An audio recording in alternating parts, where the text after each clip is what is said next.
good afternoon, ladies and gentlemen. Welcome to our today's DBA webinar entitled Controlling the Uncontrollable, Managing Feed Prices in 2022. My name is Nicole Barless with the Dairy Business Association, and we're excited to once again bring you a good informational webinar today to help guide your decision-making processes in the upcoming year. Today we're excited to welcome Trent Dado with GPS Dairy Consulting, a great member of the Dairy Business Association, and then Tim Swenson of Compeer Financial to give us insights and knowledge as we begin to navigate 2022. I would like to take a moment and recognize Compeer Financial. They are great supporters of the Dairy Business Association and are proud sponsors of today's webinar. So with that, we'll have plenty of opportunities today for questions throughout the presentation. If you do have a question, we ask that you type it into the system, into the question box, and we'll monitor those throughout the presentation and ask them as the opportunity presents itself. So with that, I'd like to turn it over to Tim and Trent for your presentation today. Yeah, thanks, Nicole. This is Trent speaking. So thank you for the introduction. As Nicole said, I'm a nutrition and management consultant with GPS Dairy Consulting. I work primarily in the upper Midwest, and one of the things that farmers and financial consultants like Tim always say is feed costs are too high, feed costs are too high, feed costs are too high. So I thought this would be a good opportunity, at least for us to share, us nutritionists to share how we can be a little bit more proactive. So we'll kick it off to Tim, and he'll show where we were in 2021. Thanks, Trent. And as we begin our conversation here, it's a pleasure to be able to work with you. Knowing you all these years, watching you grow up, it's been fun to see how you've entered the industry, and it's a real pleasure to work with you today. So as we look, kind of start our conversation today, we kind of start back and look at a few things. From where we were. If you look coming off of 2020, many of our producers had a fairly substantial increase in net profits from where we were in the previous years of 2017 through 2019, showing some pretty substantial profits in that 2020. Many of it helped by all of the government funds that we received, but there was a lot of work that was being done on the farms that also contributed some additional profits to their organizations from what they had received.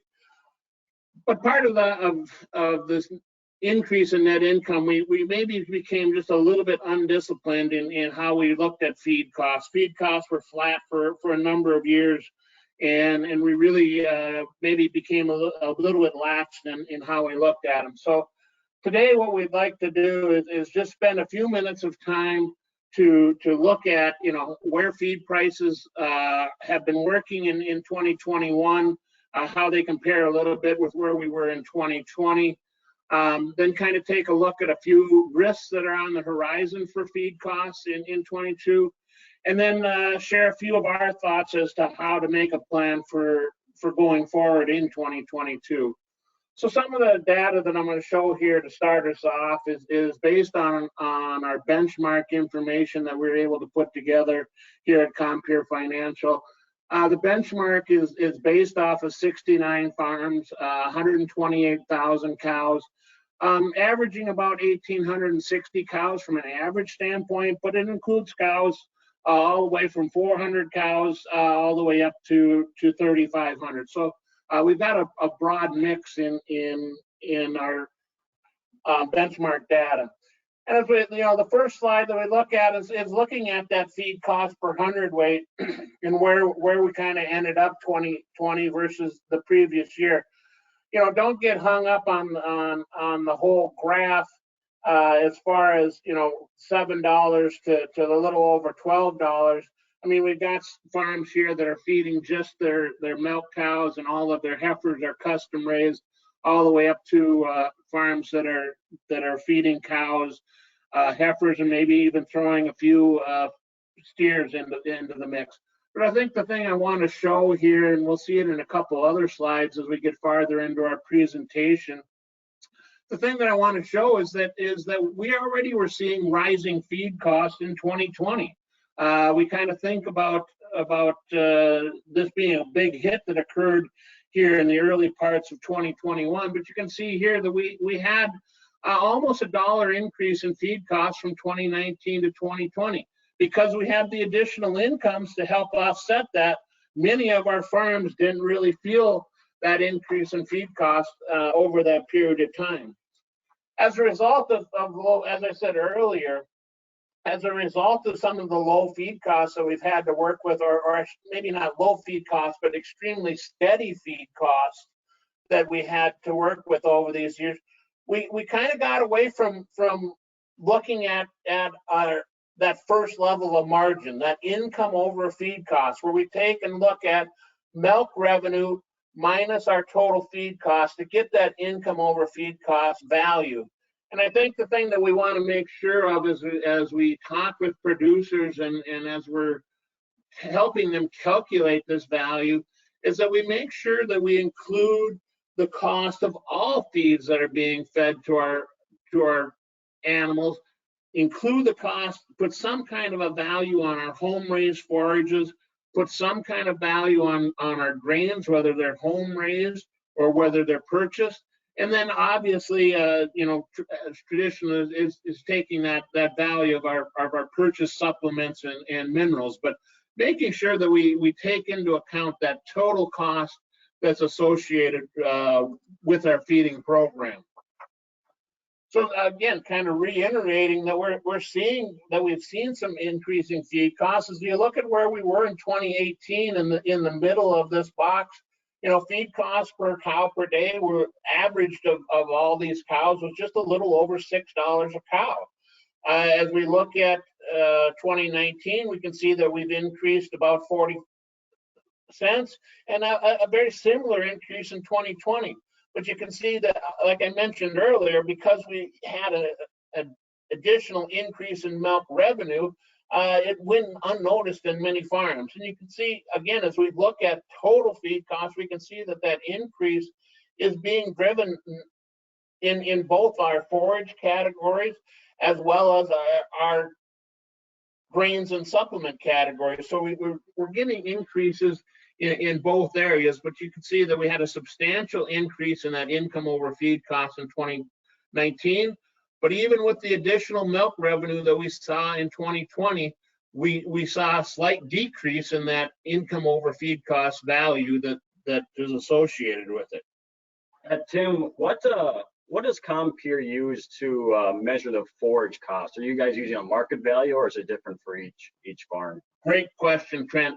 As we look at comparing these feed costs here, we are putting together a fixed value for those forage costs. We try to go out to the market, and for our hays and haylages, we track the hay markets from January through May of the current year and arrive at an average price there based on supreme quality alfalfa hay, and then that translates into our haylage prices. Corn silage and corn prices there, we're tracking on the middle month value every month from October to September, and arriving at a 12-month average value on those feedstuffs. But so we try to assign a market value to that, but sometimes we can get a little lag in the market. And as you look at the value that we're using for 2021, where we started the year with very favorable feed inventories, and as a result, a little lower price for those hays. As we've moved through the year and had some challenges with forages, not only here in the Midwest, but as we look at out west, they're severely challenged, and seeing a lot of those forages go west instead of east, we're maybe lagging the market a little bit, but it does have a market base to it. Yeah, thanks.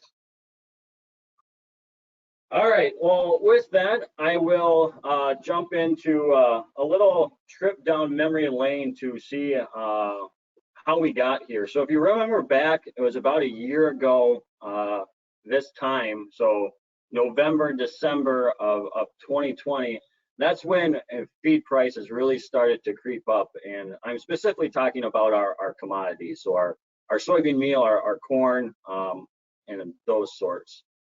So they first started to increase a lot due to demand to China. China was really buying a lot at the time. There's a lot going overseas, and as well as South America supplies were somewhat slow. So then as we moved into kind of that springtime, April, May, that's when you might remember some articles coming out about really short supplies. You know, there were some talks that we might run out of soybeans, we might run out of corn, you know, because stocks were at a historic low. So that's on this graph here, I have the ground corn price, and that's dollars per ton there on the left, and then months on the bottom. And the bottom line is our 5-year average, sitting there at about $150 a ton, and then our 2021 average over the year. So again, you can see that we're already above average starting at the beginning of the year, 2021, and it really spiked up when we had those news and worries about our low ending stocks. And around that time, there were some other market forces really forcing our corn prices up. Next, on to soybean meal. This one's probably a little bit more interesting of a story, and one that I found pretty surprising. So again, it's a similar type graph as our ground corn, with our price per ton there on the left and our months on the bottom. You can see at the beginning of the year, we really had a big spread between our 5-year average and where we were, but throughout the year, we saw that spread start to weaken, where we came closer to where we've seen the prices the last five or so years. And one of the big differences, and we'll get more into this later, is the demand for soy oil. So there was a big demand for biodiesel, which soy oil plays a large part. So the demand for soy oil is actually driving the soybean meal price down, even though the price of whole soybeans was probably elevated compared to our 5-year average. So an interesting dichotomy here. And as you look at some of the other data, you know, how are some of our other protein sources? Are they following the same trend line, or are we getting some differences in some of our other protein sources that are out there? Yeah, so a big substitute that we use in the Midwest, especially for soybean meal, is canola, and we can probably talk more about that later too. But that one's interesting because of canola comes from Canada. They had a really tough summer, dry, low yields. So that actually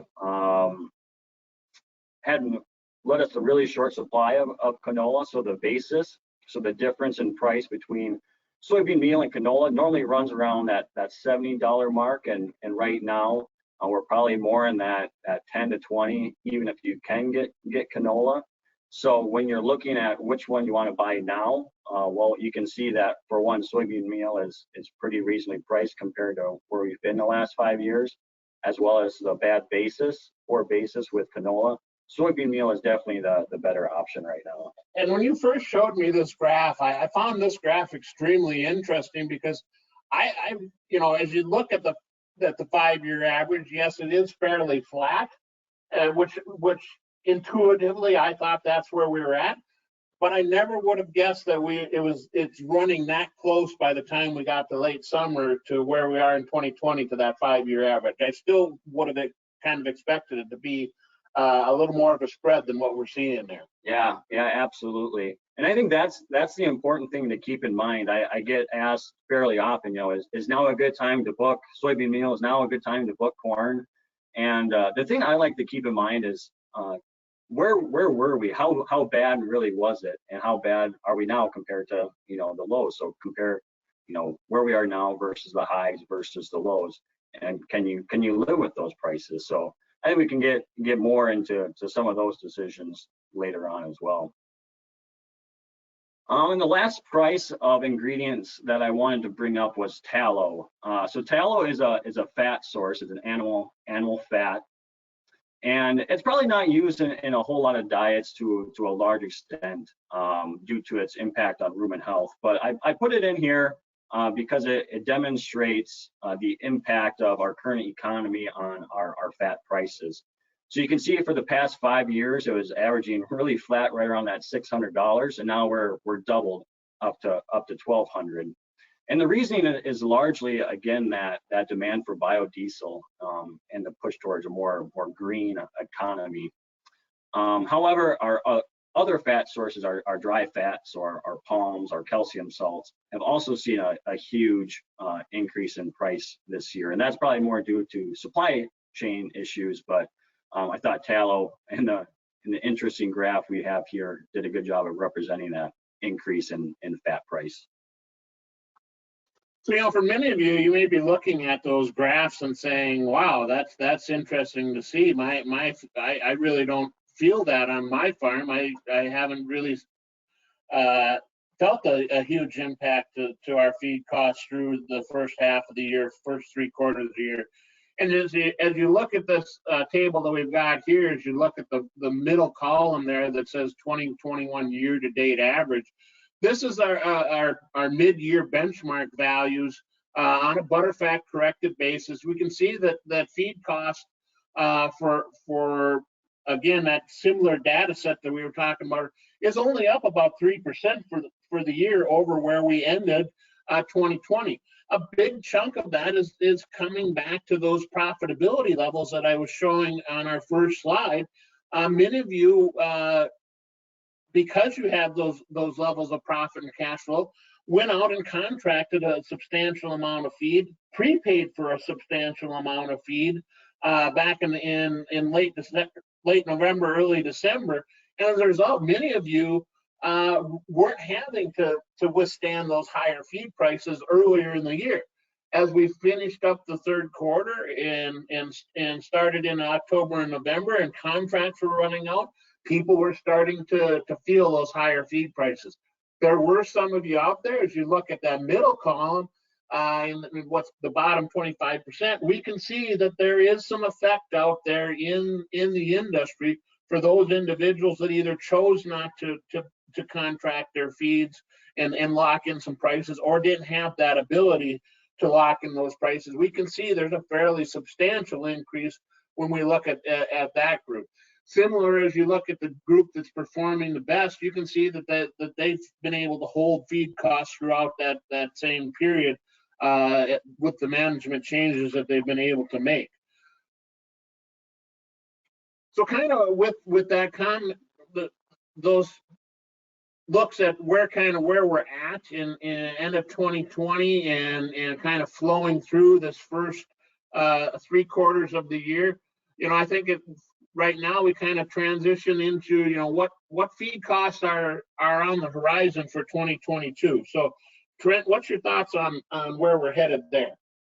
Yeah, so to me, there's a couple of things to keep in mind. Some of these we can act on, others of which are probably more things just to keep aware, keep your eyes on, listen to the news.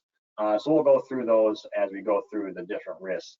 The first one I'll bring up here, and everybody's probably sick of hearing this on the news. A lot of your Christmas gifts are probably hung up in the same type of issue, but that's the supply chain issues that we're facing, largely from international trade, specifically probably from Southeast Asia.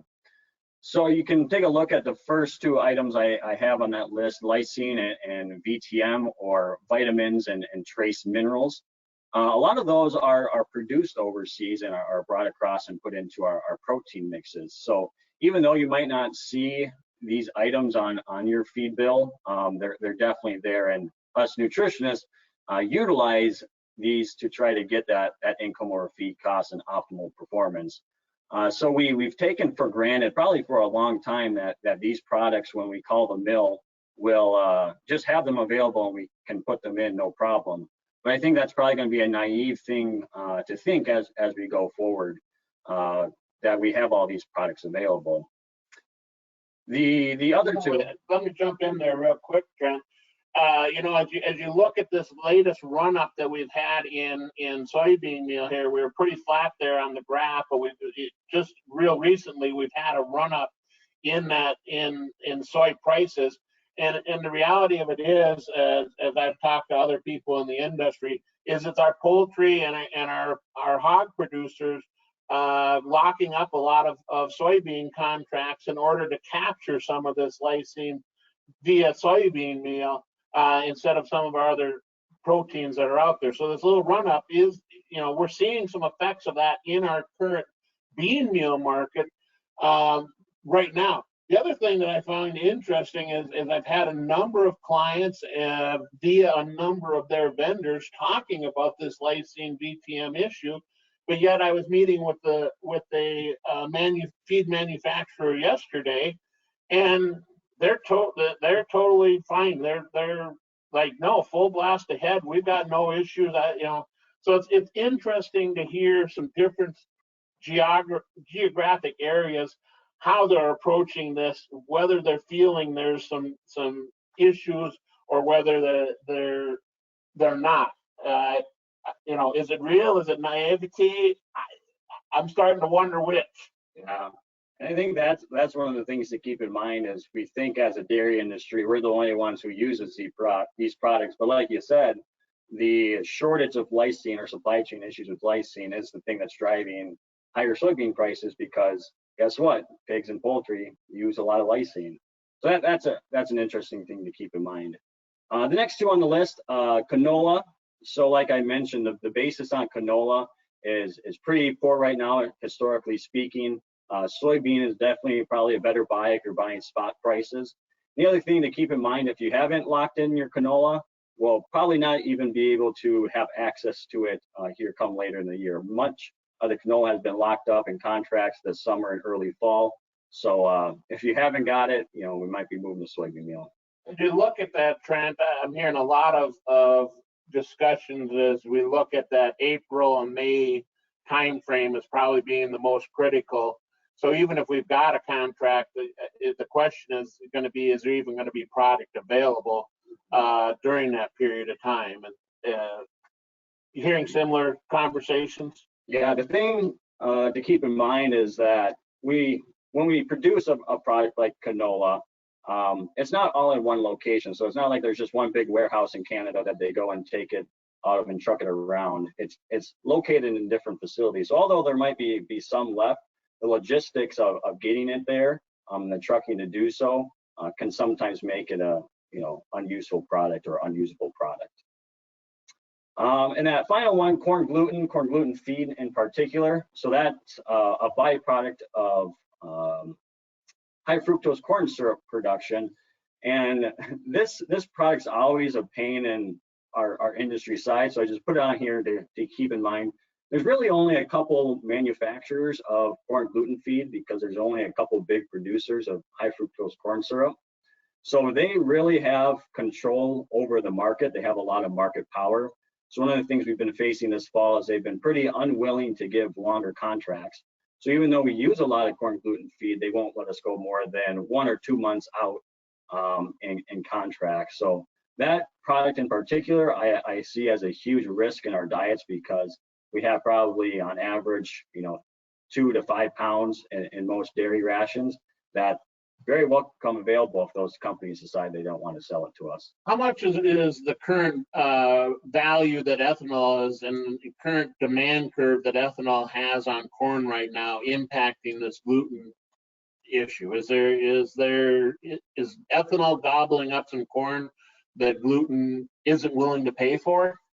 I don't know if that's so much the issue here. I mean, obviously the ethanol market is driving a lot of the corn price right now.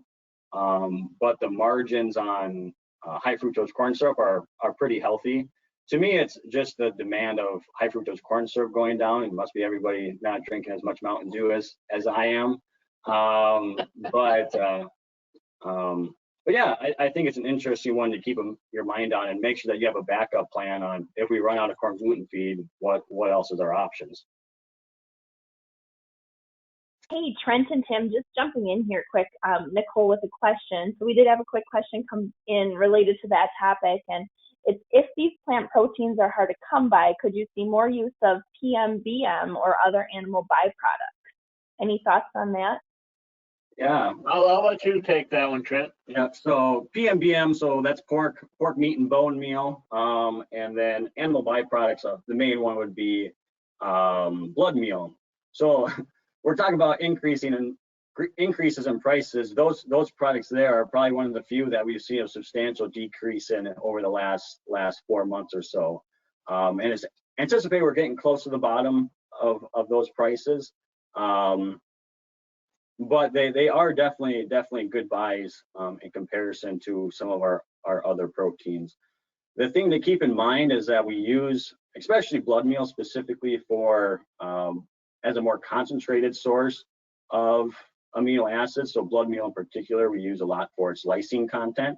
So I can definitely see using more blood meal to replace some of our soybean meal. But the problem is that we probably can't replace it completely just because of the extra benefits of our other protein products. But very interesting question. I'm glad they brought that up, as it is one of the lights at the end of the tunnel in terms of high feed costs right now.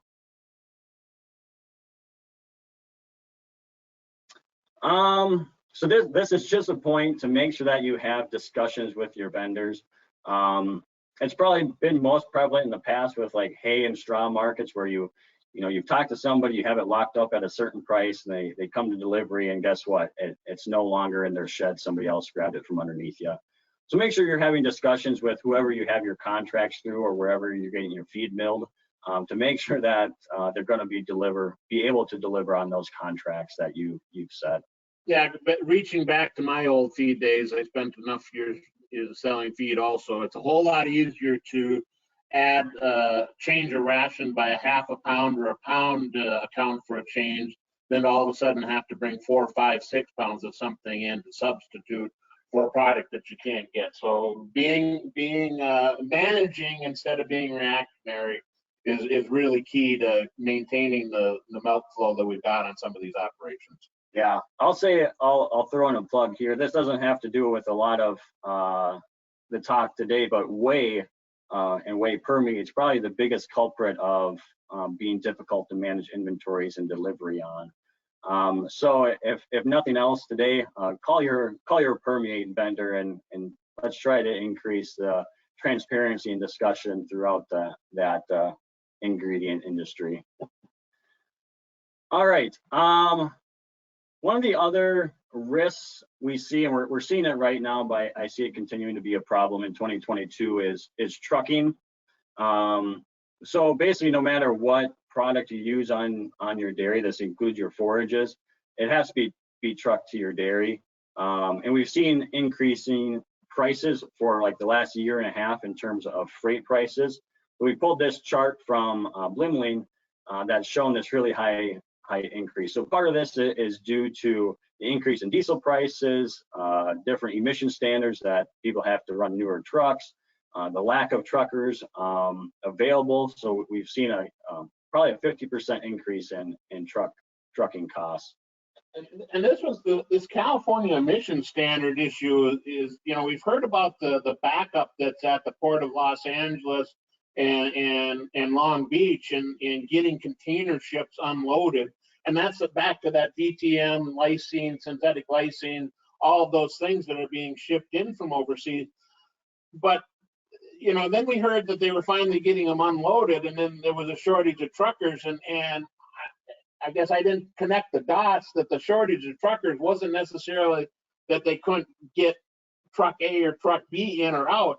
It was the fact that they had to have a 2017 or newer truck in order to drive in the state of California to get the stuff. So maybe I just wasn't connecting the dots, but as I looked at that shortage, it's so much being driven, pardon the pun, by just the emission standards that California has and being able to get stuff out of that state to the rest of the country. Yeah, and I don't think this just has an issue only with stuff that's coming out of the port overseas. I see this a lot with like hay and straw prices. Obviously, those are very bulky ingredients. You can't get that many tons onto a truck.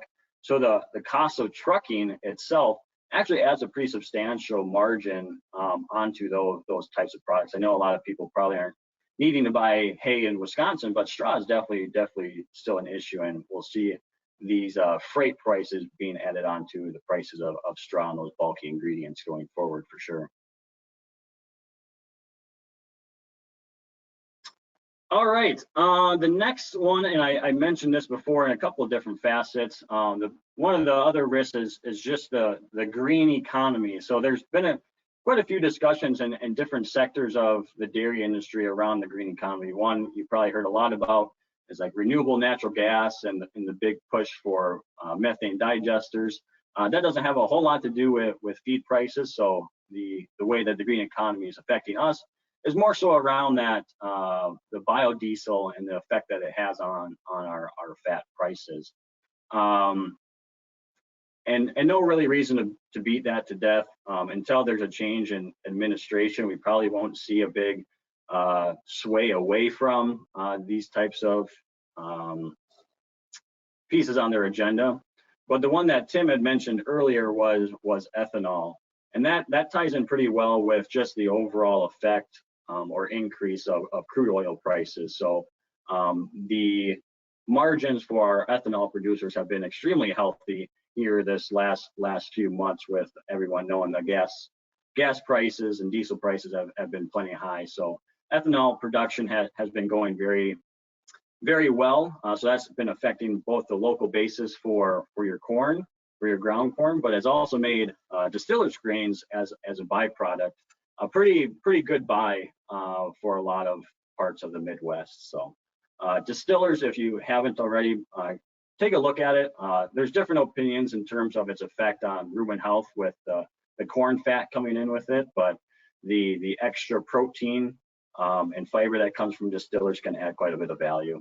You know, that truly is, as I've worked with a number of different operations, it truly, that effect is truly a vendor by vendor issue. I mean, some of them are trying to pull that corn oil out and using it as a value added revenue stream for themselves. There's other ethanol plants that aren't pulling that out, and that's where we see some huge variability in production and component production on those operations. So it is something that, as you compare between the different ethanol plants and maybe are getting some differences in product pricing, we need to make sure we're having the discussion as to how it might affect overall performance between one plant and another.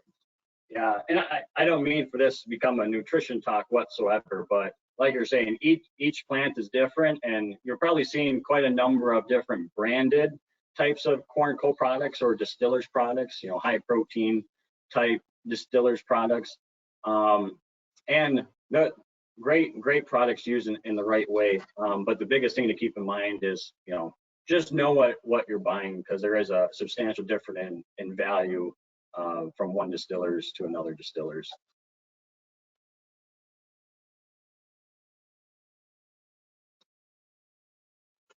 So, you know, we kind of touched on this one as you know, the international side of it. As you look at the two biggies that really affect our prices from a feed standpoint is China and then South America and how they're coming out of the gate.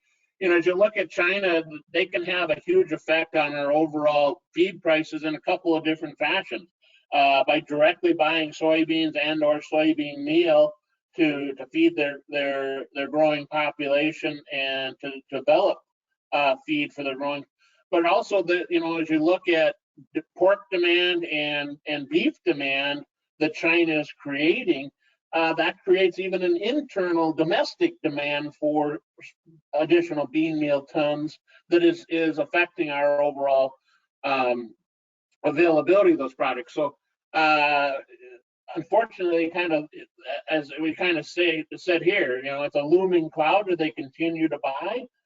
Do they continue to purchase direct quantities of bean meal? Do they continue to purchase via the animal protein side of the equation, or with the tensions that are going on, does that all of a sudden dry up? So it's always a looming cloud, and I think the way we've got it phrased here, does it rain or not, is a huge question as we look at where we're at in 2022 and beyond even. If you look at the South American crop, I mean, that one we can have some huge effects as we look. They're into their Their planting season is just finishing up. Product went in the ground a little bit slow earlier this year. They're kind of catching up a little bit. But the other factor that the South American crop can have on overall demand is do they sell to China or not sell to China? It has helped us as you look back at that bean meal graph and how flat it was. Part of the reason why bean meal was flat is that when we happen to have those little burps, they would start bringing South American meal into North Carolina and Texas and kind of cap out the value. Last year, they were extremely poor crop down there. They didn't have a lot to ship out. They had some transportation issues. We didn't have that cap, and that's why we all of a sudden started seeing bean meal in that 600, 650 range for a period of time, because we didn't have that cap available to those southern markets. Yeah, the other thing I think is interesting is that the supply chain issues, which we talked about before, might actually be helping us in terms of our big commodity products. One thing I've heard a couple of different stories about is with these container ships coming over from Asia, they're filled with electronics and high value goods. And their goal is to get back to Asia to fill back up with those goods so fast that they're not willing to wait to get filled up with US commodities. So this has actually been somewhat beneficial for the buyers of these commodities in the US. Definitely not good for anybody trying to export, but another interesting side effect of our supply chain. So we kind of talked about the weather effect in South America already and how it affects. But as we look at our corn belt and where we were at, especially we kind of saw it earlier this summer, we were dry in the western corn belt. The eastern corn belt was actually wet. In both situations, it kind of capped out total production in those areas, but it kind of moderated mid-season, and where we had some real fears that we were going to be short on product, and was initially driving up some of those feed costs. As harvest began, we started to see those yields climb higher than a lot of folks anticipated, and as a result, we did see some moderation in those prices. But as we look at 2022, we aren't sitting with excessive stocks in the marketplace right now. Any kind of a weather scare, whether it be South America drying up or whether we don't come out of the gate very strong here on our own crop, could have some fairly fast and substantial effects on our overall feed costs. I think the other one to keep in mind is a big worry to me is the dry weather out west and its impact on hay and straw prices, more so hay right now probably. But the Midwest was, for the most part, extremely fortunate. We had a really good hay crop this summer. Many people have bigger inventories than they've ever had before. But what happens if next year's a dry summer here in the Midwest and out west it's still dry? Well, where does all of our alfalfa come from? To me, that's a pretty big worry to keep in mind. So maybe don't go hog wild on your haylage inventories until we know that we get at least first crop off the field. And that's where, even for here in Minnesota and Wisconsin, we've got some pretty decent haylage inventories, but where we're coming up short is on those heifer and dry cow feeds. And the recommendation I've been making to my clients that I'm working with is get the stuff found, and if you have to, even get it on site, because a lot of that rougher feed is going west instead of coming east this year. And if we, as you mentioned, get a little drier, it's not going to improve its situation. Yeah. The other thing that I think all of you are probably dealing with right now is we look at our 2022 crop input prices. We're if we can even get prices on our inputs quoted by our vendors is one thing. We're starting to at least see some forcing their hand a little bit that we're getting some prices. But the prices that we're seeing are not very exciting and not very attractive. The other thing that even if we can get a price, I've got some huge concerns about availability come next spring. We're not manufacturing urea right now. We're not manufacturing anhydrous. It's not being imported. I don't know if we're going to be able to, even if the trigger is pulled, whether we're going to be able to get enough product in and up the Mississippi to get it what we need when we get to next spring. I think I've got a number of producers that are looking at their corn ground and applied as much manure as their management plans would allow this fall, and are kind of doing the math with their agronomists as to what they need for inputs to get the crop out of the ground, and then are deciding to what do they do after that. So as we look at this, it is a huge risk that we've got on the table for a number of our operations. And like I say, price is one thing, which is terrible. Availability could be the next crisis that we're faced with next spring. And then kind of wrapping it up is, how all the other, we've talked about a little bit already, is how all the other animal proteins, hog production, feedlot spaces, all of that affects the demand on these products as well. Yeah, and I'll throw this in here. I thought this was a really interesting comment. Originally came from Jake Kingsley over at Everegg. So if you're thinking that due to high input prices that farmers are going to switch away from corn and grow a less nutrient demanding crop, he writes, if the average farm in the Midwest is about 1,000 acres and each one of them switches only 40 acres into something else other than corn, that equals almost a 4 million acre loss of corn production, putting our ending stocks for next year below what we had at our lowest points this year. And if you remember, that's when we were hitting our $7.5 bushel corn. So to me, this is a big thing to keep your mind on. Obviously, the futures markets are already trying to account and predict this, but it's not too early to be thinking about new crop of next year to start locking in some prices. Nicole, this might be a good place if we've got a question we're kind of going to shift some gears here. If there's a question from what we talked about, maybe we could answer it now. Yeah, we have one in here, so perfect timing. The question, you guys, is if you have soybeans on hand now, are you ahead if you sell or feed them? And then they go on to ask roasted or raw, and then high oleic is high oleic worth more? All right. Another nutrition question, I guess. So that's what you're here for, Trent. I'll take this one on. So great question. The first part of the question probably has to do more with your cash flow situation, the type of marketing you have on hand. If you have soybeans sitting in a bin and those won't last, very long, or it's bad storage and they're going to go bad on you, obviously do something with them, sell them, or get them grain banked or something somewhere else. So that the whether or not to use your own beans is probably a business decision in terms of cash flow and your own business. The second question is there roasted versus raw. Personal preference, roast them.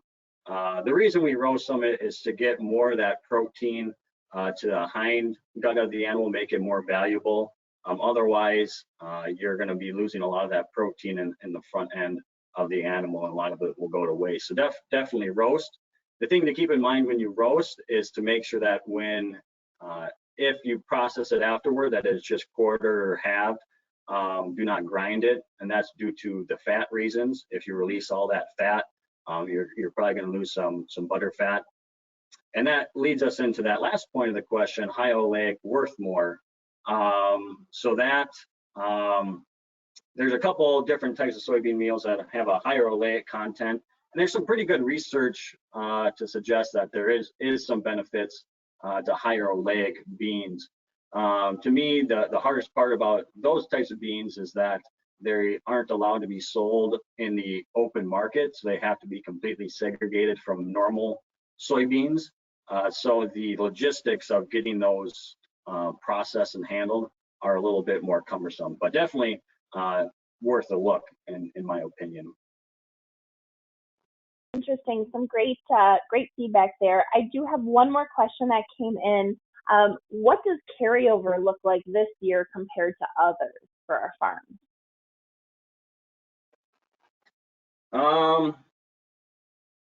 So I would say, on average, in our Wisconsin dairy operations, we're sitting with fairly decent forage inventories, even though in 2021 we had to do some gyrations to get us to new crop silage and that. I would say overall, in the clients that I'm meeting with, we're fairly comfortable in what we've got for haylage inventories, what we've got for corn silage inventories. As I mentioned earlier, I think there is some discussion on a number of operations that have their heifers still at home, their dry cows still at home. Do we have that medium quality forage to feed those guys? And I think that's the one that farm by farm we may have adequate supplies, or we may be scratching our head a little bit, whether it be hay or the straw side of the equation. That's kind of a little more up in the air for a number of operations. That's what I'm seeing on mine. Yeah, I'm guessing they were probably referring some to like the corn and bean inventories here for the next year as well. And I'm not going to make a fool of myself and try to quote the numbers. But we did make some progress back in terms of the fears we had last spring and summer of extremely short inventories. We did have surprisingly good yields this fall, with much of the Corn Belt and Upper Midwest having much better yields than anticipated with the type of weather. So we did have a decent recovery in stocks. However, I think we're standing on pretty thin ice, because all it takes is, like what we were saying before, China to come in and buy a lot, or for South America's crop not to turn out, or people switch away from making corn into wheat or cotton, and we're right back to where we were in mid-2020. As we went into this fall's harvest, world coarse grain stock, so that's wheat, that's sorghum, that's all the grains that are out there. World coarse grain stocks were at their lowest point in decades. U.S. wise, we built back some of those, but because the world stocks are so tight, domestic usage we're probably pretty decent. But as we start to look at exports and export usage and ethanol usage, we can be fairly tight fairly fast, is the information I'm seeing. Okay, that's all for questions right now, you guys. What's that? We're good? I just mentioned, yeah, good to move forward. All right, Great. Perfect. So, let's kind of step into, what are some of our thoughts as we look at making a plan for 2022.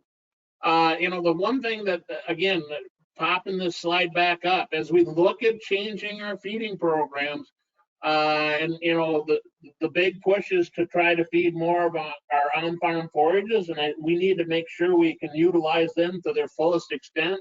But as we look at that, changing our overall feeding program and feeding strategies, I think the thing that we have to make sure we keep in mind is, what is that a decrease in feed costs that causes a decrease in milk revenue ends you up in the same place or worse from a margin standpoint. So we need to be cognizant of the changes that we're making, and make sure that as we make those changes, we have some confidence that we're not going to substantially change our revenue stream along with it, because you don't end up in any better situation if we take away your milk revenue. So as we look at putting that plan together for 22, I think the important thing that we need to understand is understand what our risks are. I think if you kind of are catching the tone of where Trent and I are running, I don't know that either of us really feels that the market is going to fall out of bed, and then if we contract things, we're going to 90 or 100 days from now, that the market is going to be grossly underneath what our contracts are. But it is something that we need to make sure we understand and what is going on in the market. So, we do need to make sure we understand what happens if we have a market decrease, if China pulls out and doesn't buy any pork and doesn't buy any, if. We just need to understand what that means. We also need to look at what it means if we can't contract or hedge a product. Trent mentioned earlier, as much as we'd like to on most of our dairy operations that are feeding gluten, we'd like to lock that price up, and the ability to do it just isn't there. And so again, it's understanding what kind of an effect that can have in our ration. What's the level that if we can't contract a product, what's the level that it finally pulls out of the ration at? And so it's having those discussions, and that's where that contingency plan comes in that we're mentioning there is if a product does price itself out of a ration, what do we do next? Or if inventories are tight, how do we handle those tight inventories? And so it's making sure that we kind of, once we get our plan into place, that we do have a couple of different scenarios that we've evaluated to make sure that if something doesn't go as we're currently seeing the world, that we've got options and ability to make changes. And again, as I mentioned earlier, to make minor changes instead of major changes that are done. And then I think the other thing is that I bring up is, are we ever done? And some of it is we look at contracting a feed and think, well, we're good to go. But again, what happens if we have this these shortages, that even if we have a contracted feed, that we can't get it? So do we need to be continuing to watch the market? I think taking a page out of what a couple of clients did on the fuel side of the equation this year, they locked in their 21 fuel. They started to see what prices were doing in 21. They went and locked in their 22 fuel, and they kind of saw what prices were continuing to do, and lo and behold, they've already got their 23 fuel locked in. So just because they had 21 done, just because they got 22 done, doesn't mean that they weren't looking for opportunities in the market and continuing to move those values forward. I think that the other thing that we toss out big words, it comes back to that contingency plan, is counterparty risk. Is what happens when you think you have a contract and your vendor doesn't have any product for you or isn't there to supply it. And so understanding what we're going to do in that situation. All right, so now it's time for me to beat the forage drum. Anytime that feed costs come up, it's important to talk about forage, as it makes up a huge part of our Midwest rations. So here are, I just wanted to run through a couple of forage strategies. All you've probably heard before, but maybe I'll present it in a different way to bring it home. So the two things in terms of forage this next year that we're going to want to keep in mind is forage quality, how to plan for high fiber digestibility. So that can be discussions around BMR and conventional corn silage. But then also, what's the importance of forage yield? How do we get that forage yield as well? I think that's where that extra, a lot of farms with the input cost are rehashing that whole discussion on if we're going to have 500 acres of corn that we're going to feed correctly, what do we plant? So that discussion is being had at many tables that I'm at as we currently are reviewing our 2022 plans. Yeah, and I think the big one, like you mentioned, is that corn silage. So here I just did a quick analysis of the importance of forage yield or corn silage yield on feed cost.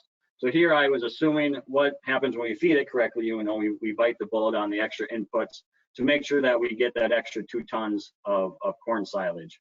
Well, assuming that our feed costs are equal or just about, we'll see about an 8% reduction in our corn silage costs. And in a lot of our rations, corn silage makes up a very large proportion. So on average, we'll probably see about a 1 to 2% reduction in feed costs and ration costs, just because of how prevalent corn silage is, which is about $50,000 for that 1,000-cow dairy.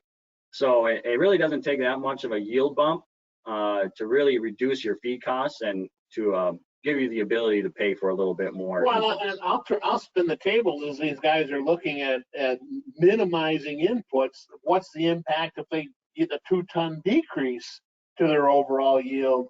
into their feed costs. So I mean, that's where I think this discussion on how we're going to feed this crop is not a cut and dry discussion. Yeah. What I heard the other day, I find industry is interesting, is you can't save your way to profit. Sometimes you have to bite the bullet. And this is just a quick slide emphasizing the importance of fiber digestibility.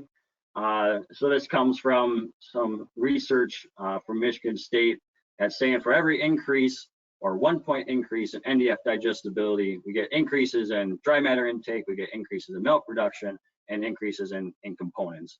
So yes, sometimes it hurts you to go out there and cut that alfalfa a little earlier, or sometimes it hurts to pay that extra fee for high digestibility corn silage, but every point matters, and matters a lot, because there's not very many other ways you can get a half a pound of milk with something so simple.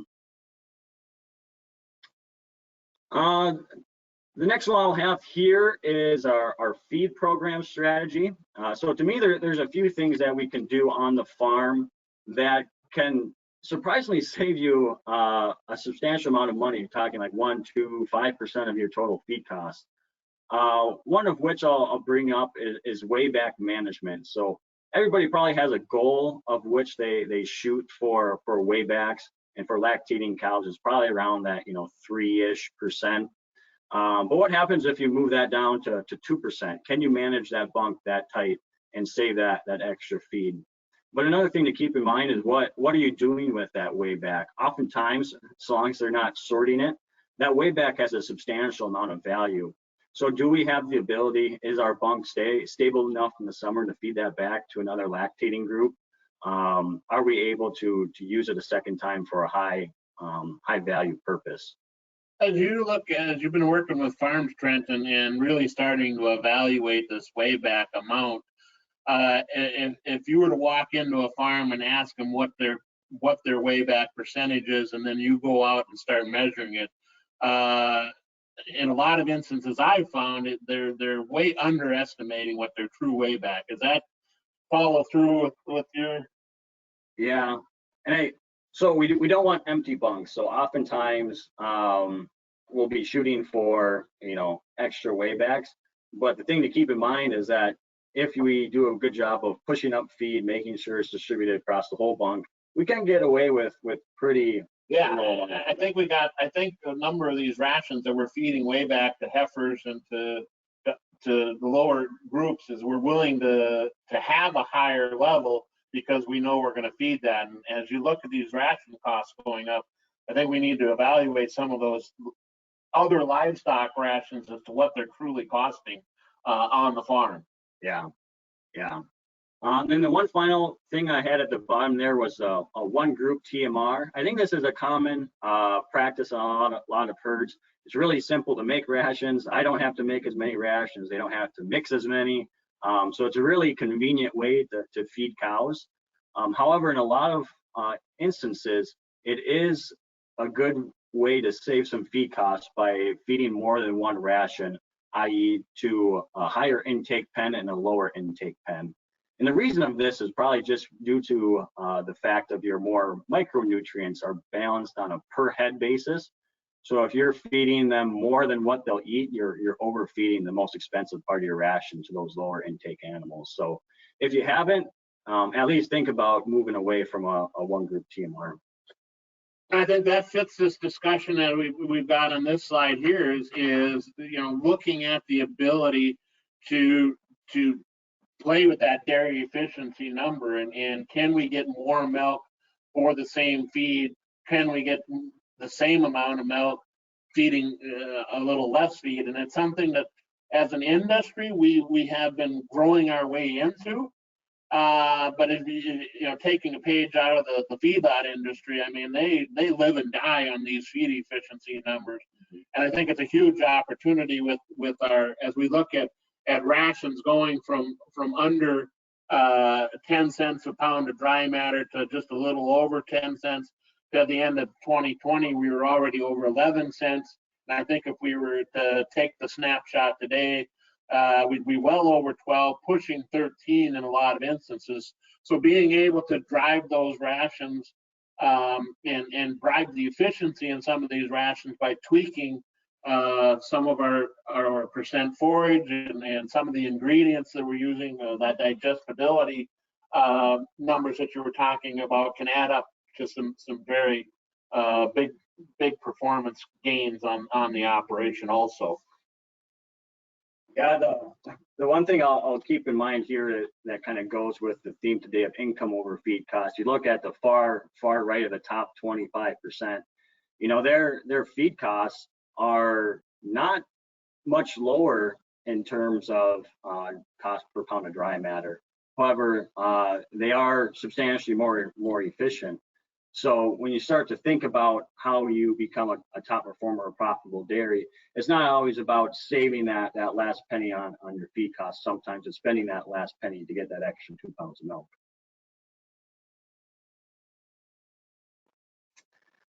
So ultimately, this is a pretty high overview of some risks that we're seeing out in the industry, but it's definitely not the end. I think there are some pretty big risks that we need to keep our eyes on. And the best way to do that is stay connected to the news, stay connected to your advisory team, your nutritionist, your lender, your financial consultant, and a risk manager if you have one. I don't claim to be a risk manager. Don't know if I want to be one, but they have a lot of knowledge about these markets. So if it's somebody who'd be useful on your team, I'm sure they'd be willing to take a phone call. I think as we start to wrap things up here, you know, one of the things that we need to make sure of, you know, that this is what makes our dairy industry unique is that, you know, producers have to understand what's going on in their operation, and they have to make, you know, choices that are right for their operation, not because their neighbor did it, not because somebody that they're at a DBA meeting talking to them, they did it. We need to make sure that we're making independent choices on expense reduction, maintaining our revenue, because the one thing that is true in our industry is there is no one set answer, and that's what makes the dairy industry unique to the world. So I don't want to leave us that you know, we're all gloom and doom here. That we can't have some profitable future here, where you've got a pretty nice run in the milk market right now that's providing some additional margin to work with. So, you know, are we going to see where the same incomes that we saw in 2020? No, but does that mean that we have to go all the way back to where we were in 2019 or the years before? I'd also say no. So it's trying to get out in front of this and do some planning and being able to take and make the best of what you have available to you. So with that, Nicole, if there's any more questions, we're happy to entertain them, but we'll throw it back to you. All right, sounds good. Thank you so much, Trent and Tim. We'll just take a few moments here and wait and see if anyone has any additional questions to submit. In the meantime, you guys, while we just wait a second to see if any final questions come in, I would just like to mention to the entire group to keep your eyes out and get registered for some upcoming events on the DBA side of the world. We do have our annual Dairy Strong Conference coming up January 19th and 20th.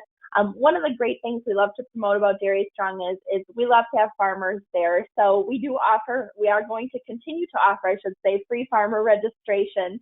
So if you're interested in attending Dairy Strong, please reach out to someone on the DBA team and we'll happily help get you registered for free if you're a farmer.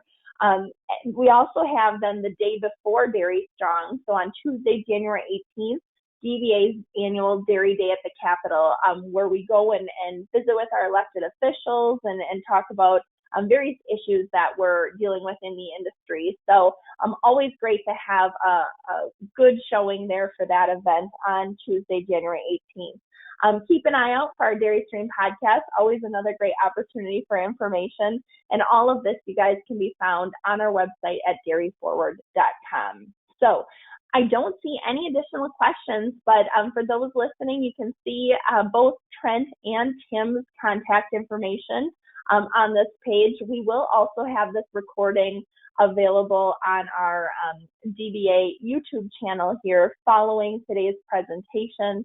Once again, I want to say thank you to both Trent and Tim for an excellent job today and some really great information as we make our plans and move into 2022. And thank you so much to Compeer Financial for all of your continued support of everything we do as an association for Wisconsin Dairy. So with that, thanks again, guys, and thank you all for attending today's DBA webinar. Thank you. Thank you. Thanks, Trent.